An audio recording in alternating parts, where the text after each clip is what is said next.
Oi, pessoal, estamos aqui com a doutora Paola para falar um pouco com a gente sobre a implantação do juízo de garantias e o acordo de não persecução penal. A doutora Paola é graduada em Direito pela PUC Minas, pós-graduada em Direito Penal Econômico também pela PUC Minas, especialista em Ciências Criminais pela ESA, Escola Superior de Advocacia da OAB-MG, em parceria com a Dom Helder, vice-presidente da Comissão de Advocacia Criminal da OAB Minas Gerais, coordenadora da coluna Vozes Mulheres no site da editora Empório do Direito e membro da diretoria de competição e simulação do Instituto de Ciências Penais Jovem, o ICP Jovem. Olá, pessoal, tudo bem? Matheus, obrigado pelo convite, obrigada também, professora Jéssica, para ceder essa oportunidade para a gente conversar um pouco aí a respeito das alterações do pacote anticrime na legislação processual penal. Eu acho que é um tema extremamente importante, deve ser muito discutido, em que pese aí está suspenso, pelas decisões nas últimas ações de constitucionalidade, mas é algo que a gente tem que debater e reconhecer a importância. Então, eu agradeço a oportunidade de estar aqui. A gente que agradece. Então, vamos começar. Qual que é o objetivo da implantação do juiz de garantias? Tá, para a gente falar sobre o objetivo da implementação do juiz de garantias, a gente tem que entender um pouco mais sobre a importância e relevância de um sistema acusatório, porque nada mais é a efetivação e a implementação de um juiz de garantias, ele é reflexo de um sistema acusatório. A nossa Constituição, há muito tempo, já havia adotado esse sistema, quando ele, no artigo que fala sobre o Ministério Público, demonstrou a importância da separação de poderes e instituiu a competência do Ministério Público de realizar e efetivar a ação penal. Então, desde a Constituição já havia essa garantia.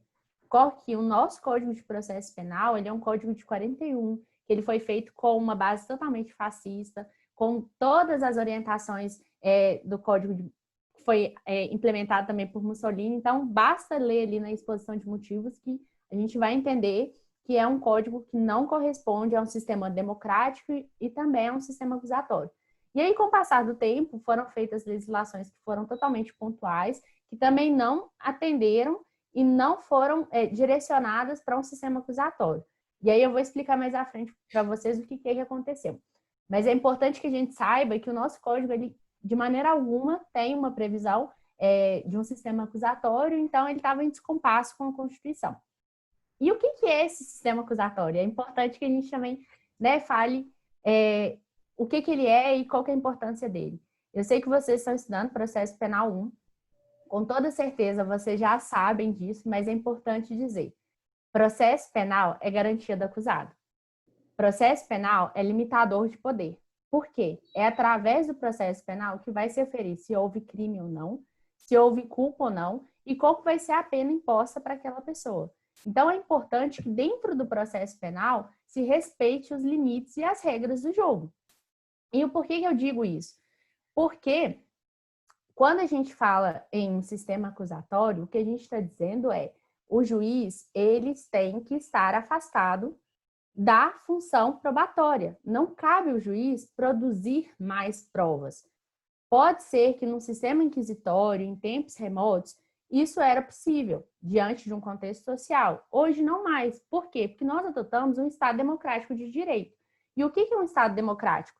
Nada mais é do que ambas as partes que têm interesse na resolução da demanda, e aqui o que eu estou falando é Ministério Público e acusado, eles vão totalmente dialogar, se combater, cada um vai produzir a prova que achar necessário, o Ministério Público com a hipótese acusatória e o acusado com as suas hipóteses defensivas. Eles vão produzir essa prova em contraditório, que é dando a chance de conhecer, de rebater e de produzi-la e de levá-la ao juízo. Para que, quando essas duas provas estiverem prontas, o juiz possa recebê-las e, a partir daí, interpretar. O que é? É a capacidade de ambos interferirem e produzirem o resultado em conjunto com o magistrado. Mas não cabe ao magistrado, de forma alguma, participar dessa instrução probatória. Por quê? Porque ele tem que dar isento. Ele não pode ter pré-julgamentos, ele não pode ter uma decisão a partir de um fato inicial e criar um quadro que é o que a gente chama no processo penal de quadro paranoico, com auxílio aí da psicologia cognitiva e, enfim, da dissonância cognitiva também, para poder decidir da maneira que ele acha melhor. outros países da América Latina, eles chamam o Brasil de ilha inquisitória, porque todos eles já passaram por processos de alteração legislativa no Código de Processo Penal, definindo a função e a responsabilidade de cada um dentro do processo. O Ministério Público acusa, o acusado se defende e o juiz decide com base no que foi produzido por ambas as partes. E aí que é importante a gente demonstrar o sistema acusatório e um processo penal, porque além dessas alterações do pacote anticrime, elas terem implementado o juiz de garantias, antes disso, no 3A, salvo engano, ele já previu que o sistema processual vai ser acusatório. Ele tem que ser acusatório. E a partir disso, ele vai vetar a produção, a iniciativa probatória do juiz, a produção de provas pelo juiz. E daí a importância e o objetivo da implementação do juiz de garantias. Por quê? Vai se criar um juiz em sede de investigação criminal e vai ter outro juiz que vai realizar toda a fase do conhecimento. Então, vão ser 2 juízes que vão atuar em momentos distintos, cada um com a sua função. Na parte do juiz de garantias, vai ser o juiz que vai ser responsável por realizar o controle, a legalidade da investigação criminal. E o que é isso? Ele vai observar a necessidade, por exemplo, de um pedido que o delegado fizer a respeito de uma cautelar pessoal, de uma prisão preventiva, de uma prisão temporária, de uma busca e apreensão, uma interceptação telefônica. Esse juiz, ele vai ser responsável por analisar se os fundamentos que estão sendo apresentados para violar legitimamente um direito constitucional do investigado, se eles são possíveis ou se eles não têm fundamentos. Então, a partir daí, ele vai analisar se essa investigação está sendo feita de uma maneira correta e se aqueles elementos eles podem ou não ser aptos para fundamentar uma justa causa na ação penal, que é o que o Ministério Público depois vai receber um inquérito, ver se o relatório final e o que foi produzido como os atos ali do inquérito, né, foram suficientes para embasar e justificar uma ação penal. E aí, logo depois disso, a função dele se encerra. Por quê? Porque o juiz que vai receber a ação penal, ele tem que estar isento, ele não pode conhecer do que aconteceu antes. Porque se ele também fosse aquele juiz, ele já saberia, por exemplo, qual que foi o fundamento da interceptação telefônica, qual que foi, por exemplo, a justificativa para uma prisão, ou até mesmo ele vai criar um quadro paranoico que nem ele sabe que existe para ele não entrar em contradição. Por quê? Porque se antes ele autorizou uma medida e agora no processo ele fala que, por exemplo, não tem mais fundamento, que aquela prova é ilícita, ele vai estar contradizendo a própria decisão dele. Então é importante que a gente tenha juízes isentos, que sejam autônomos em cada fase do procedimento, para que isso não aconteça. Então, qual que é o objetivo da implementação do juiz de garantias? É trazer a efetividade de um sistema acusatório, respeitar os direitos e as garantias fundamentais de um devido processo legal dentro de um Estado democrático de direito. E a terceira função é demonstrar a necessidade da separação das funções magistrado, Ministério Público. E dentro disso, garantir a imparcialidade do juízo que vai ser responsável pela instrução processual. Eu acho que eu tentei fazer aqui um aparato bem rápido de tudo, mas basicamente é um velho estudo que não está ultrapassado, definitivamente não está, que é sobre a dualidade de sistema acusatório e sistema inquisitório. A importância do juiz de garantias é isso. E, Matheus, e os demais, né? É importante a gente dizer, isso não é um assunto novo, não é um tema novo, a gente não está inovando, não está pedindo nada diferente de que outras legislações também já não abordem, porque já trabalhava isso em 1990. O Auri defendeu a implementação do juiz de garantias em 1999 e agora, em 2020, a gente está fazendo uma alteração na lei para tentar implementar uma garantia processual que ainda foi suspensa e não se sabe, com questionamentos que são totalmente chulos e que não se sabe quando vai se implementar.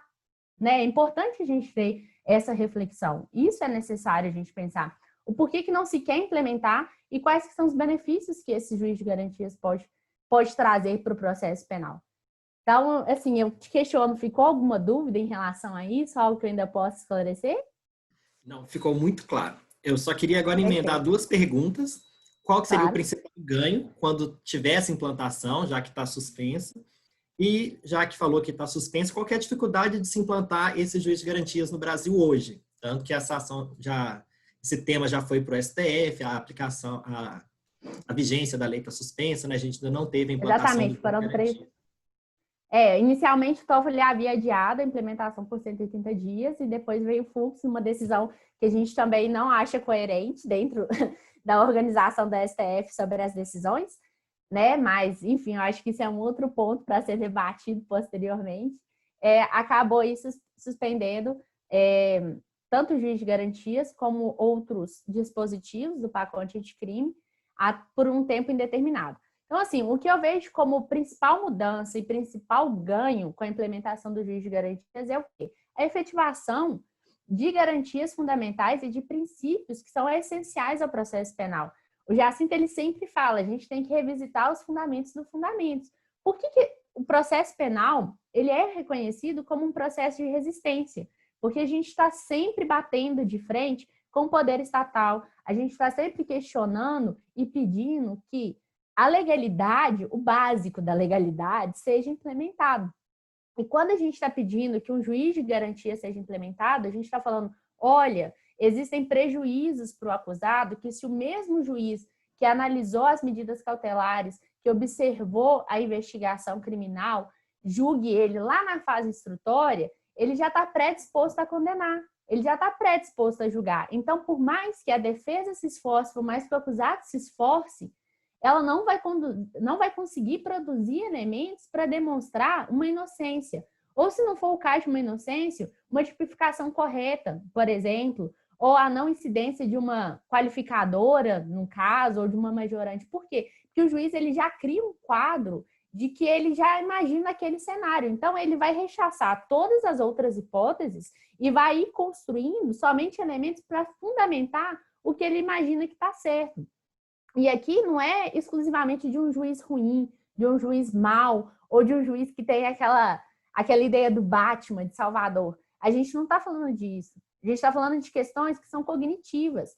É inerente ao ser humano agir dessa forma. Qualquer um que estivesse numa posição de poder poderia estar agindo daquele jeito. Então, não é um ataque, uma afronta diretamente ao judiciário. É importante que a gente tenha consciência disso.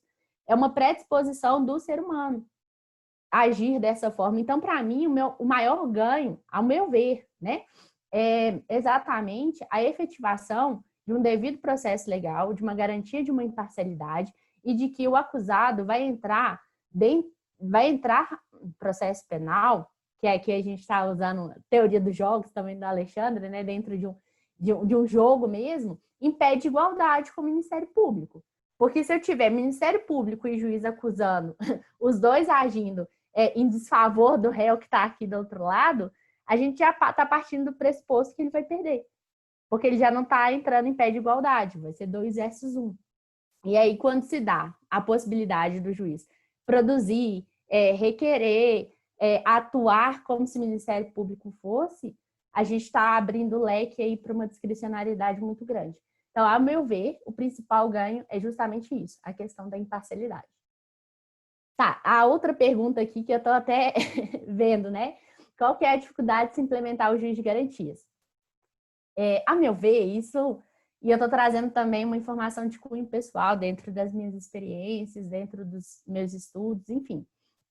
Tudo que é a favor do réu, dentro de uma concepção de processo penal, ela é vista como uma forma de beneficiar a criminalidade ou de tentar afastar a punibilidade daquele réu. Então, já que vai beneficiar ele, a ideia é não implementar nada, porque a gente, querendo ou não, é do senso comum, o fato de bandido bom é aquele bandido que está preso, que está afastado da sociedade.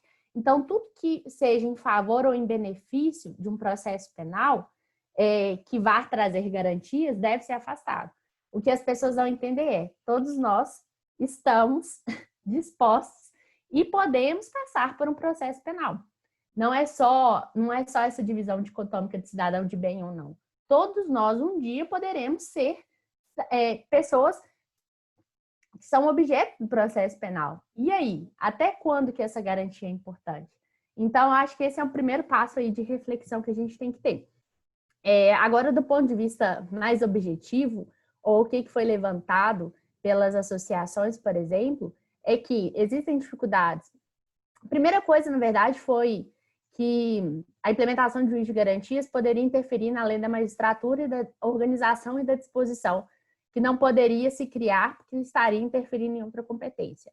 Eu não acho que esse seja o argumento correto, porque a gente já trabalhou, por exemplo, audiência de custódia e esse argumento não foi levantado, e porque realmente não é. O que está se falando aqui é uma implementação de uma garantia e não de uma organização do judiciário.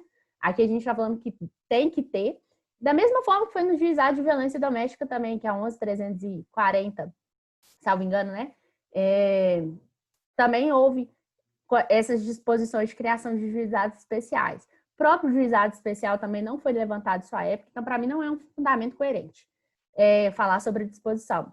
Segundo ponto foi uma questão orçamentária, que seria muito complicado dentro desse período, criar locais específicos, porque como que se faria com a falta de magistrados que já se tem, a falta de magistrados que já se tem considerando as varas de audiência de custódia, que é a questão da prisão, que deve ser analisada em 24 horas, enfim. Então, teria que ter um juiz totalmente disponível para isso. E também a dificuldade de que em várias comarcas pequenas no interior dos estados, só ter um juiz. Então, o fato de só ter um juiz impossibilitaria o próprio juiz de garantias. Então, assim, basicamente, esses foram os pontos levantados na dificuldade de implementá-los. Eu não acredito, como eu já disse, né, que seja só uma questão objetiva, tem uma questão que é da própria mentalidade inquisitorial, que tudo que é em favor do réu a gente realmente não ter que tentar efetivar, a gente acaba rechaçando, mas tem essas questões objetivas que ainda vão ser analisadas, né? Esse senso comum, quando a pessoa fala que bandido bom é bandido preso, ainda está menos pior de quando fala bandido bom é bandido morto, né? É o típico eu tentei garantismo de ponderar ocasião. um pouco aqui nas falas, mas é exatamente isso, né? A gente nunca Garantismo se de ocasião. enxerga Se é como... comigo, Constituição debaixo do braço. Se é com o outro, eu rasgo e deixo a vida seguir. Exatamente. O que a gente não consegue entender é que o processo penal, ele serve para garantia, né? Ele é a minha garantia de que o Estado não vai abusar do poder estatal. É a minha garantia de que, se eu passar por um processo penal, eu vou ter uma aplicação de pena correta, eu vou ter uma tipificação correta. E isso é muito importante. Só que quando as pessoas não têm conhecimento do tamanho, da relevância, acaba passando, né? Pelas preconcepções aí que eu chamei de senso comum. Fazer um comentário vai fugir rapidinho do nosso script, mas é porque a sociedade, o senso comum como um todo, acha o advogado criminal como defensor de bandido.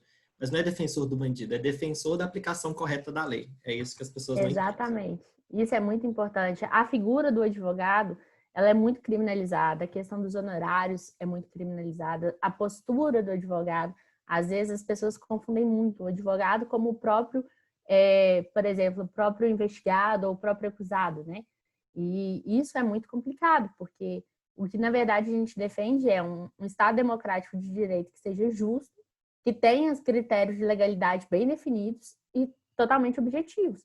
Porque o que a gente está pedindo é que o Estado tente, eu não estou nem falando que ele deva, porque eu acredito que ele deva, mas dentro dessas exceções que a gente está abrindo, né, que tá, enfim, a gente está percebendo, é que ele haja, no mínimo, respeitando os direitos e as garantias individuais. Porque ele é o primeiro, enfim, a finalidade dele é para isso, né? Esse é um assunto que deveria ser debatido por muito mais tempo, mas nosso tempo está acabando. Eu vou Exato. passar para a última pergunta, que é a figura do acordo de não persecução penal, que foi trazido agora no pacote anticrime. Queria que a senhora falasse um pouco do que a senhora acha desse instituto, que é um instituto despenalizador dentro do processo penal. Tá, perfeito. Assim, eu tenho diversas ressalvas em relação ao acordo de não persecução penal. Porque, como eu disse para vocês, a gente tem um sistema acusatório. E esse sistema acusatório, ele é um sistema que... E não só ele, né? Junto com um sistema que é totalmente legalista. tenha uma diferença de civil e de common law, né? Um sistema que é mais baseado em jurisprudências ou decisões de caso e outros que são baseados em lei puramente escrita, né? Então, é importante a gente ter em mente isso. O nosso sistema se baseia numa lei puramente escrita. E é isso que também traz as garantias, ainda que mínimas, de que como deve ser um processo penal. E o que acontece? Diversos estudos foram sendo realizados aí ao longo do tempo, com certeza tem toda a importância e a relevância dentro de cada sistema de justiça. O negócio é que a gente acaba importando vários institutos que não condizem com a nossa realidade. E aí a gente quer tropicalizar tudo isso dentro do que nós temos. Essas medidas despenalizadoras, existe uma controvérsia muito grande, se deveriam ou não ser e existir, porque não atenderia a finalidade do direito penal, porque é uma medida de desencarceramento, enfim. E aí tem toda uma discussão em relação a isso. Mas fato é que, querendo ou não, esse instituto já foi importado, querendo ou não, a colaboração premiada já é um instituto que tem previsão, o acordo de não persecução também. E aí, apesar de todas essas críticas, a gente tem que lidar com o que nós temos. Então, se a gente tem uma justiça negocial, e é o acordo de não persecução penal, a gente vai ter que trabalhar com ele. A meu ver, é uma medida que facilita o posicionamento do réu em alguns procedimentos que poderiam amenizar, encurtar e trazer alguns benefícios práticos para eles, né? Então, é importante que a gente tenha isso em mente. Hoje, o que eu consigo perceber de acordo de não persecução, o que ele vem sendo mais efetivo são nos crimes de tráfico, com aquela possibilidade do parágrafo 4º, que fala sobre a não participação em organização, associação criminosa, não me lembro agora ao certo como que dispõe, mas é importante que ele vem sendo aplicado de uma maneira a realizar o desencarceramento, né? Porque muito se imagina no tráfico, e a gente tem dados em relação a isso, que é o que mais leva às prisões hoje, e inclusive as prisões cautelares, que são quase 60%, salvo engano, das prisões que nós temos aqui no Brasil. Então, eu vejo ele como uma medida que não deveria ser implementada, mas foi, e a gente vai ter que aprender a lidar dentro do que é possível. E usar ele como um instrumento de resoluções práticas de demanda. Eu não sei se eu consegui te responder qual que é o benefício, mas eu vejo ele dessa forma.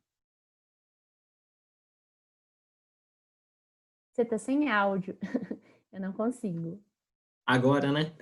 Agora sim. Não, deu para ficar claro. Só queria agradecer muito a participação da senhora nessa entrevista e deixar o convite aberto para voltar mais vezes, a convite agora da professora Jéssica, quando ela pedir. Claro, fique à vontade. Estarei aqui à disposição. Se precisarem de mim, a gente continua esse papo. Tá joia, obrigado. Imagina, obrigada eu.